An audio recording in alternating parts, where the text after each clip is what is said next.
ফের ভিন রাজ্যে কাজ করতে গিয়ে এক পরিযায়ী শ্রমিকের অস্বাভাবিক মৃত্যুর অভিযোগ। জানা গেছে, আলফাজ মণ্ডল মুম্বাইয়ে মেট্রো রেলের ঠিকাদারের অধীনে কাজ করতেন। তার বাড়ি স্বরূপনগর থানার অন্তর্গত বালতি মাঝের পাড়ায়। কর্মসূত্রে আলফাজ মুম্বাইয়ে থাকতেন সোমবার এলাকায়। গত সোমবার ট্রেনে তিনি মুম্বাই ফিরেছিলেন, তারপর হঠাৎ নিখোঁজ হয়ে যান।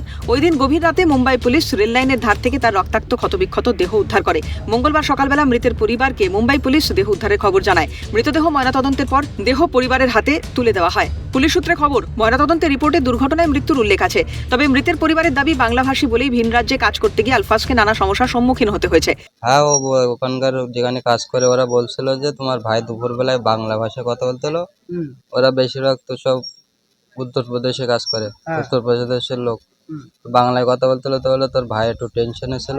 দেশের বিভিন্ন প্রান্তে যেহেতু বাংলা ভাষাভাষী মানুষদের উপর, বিশেষ করে বাঙালি পরিযায়ী শ্রমিকদের উপর অত্যাচারের অভিযোগ উঠছে, সেই আবহে ময়নাতদন্তের রিপোর্টে আলফাজের মৃত্যুকে দুর্ঘটনা বলা হলেও তা মেনে নেওয়া পরিবারের পক্ষে সম্ভবপর হচ্ছে না বলেই দাবি মৃতের পরিবারের।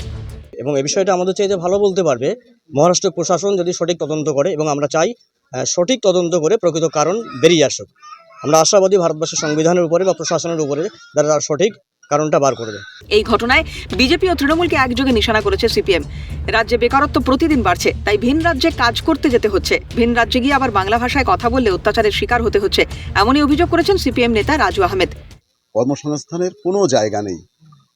যে গরিব মানুষ, তারা কম বয়সী ছেলেরা জীবন জীবিকার টানে, আমার রাজ্যে যদি তার কর্মসংস্থানের জায়গা থাকতো তাহলে অবশ্যই তাকে বাইরের রাজ্যে যেতে হতো না কখনোই। মৃতের পরিবারের এটাই দাবি, মহারাষ্ট্র প্রশাসন এই ঘটনা সঠিক তদন্ত করুক। স্বরূপনগর থেকে শামীম মোল্লার রিপোর্ট, ক্যালকাটা নিউজ।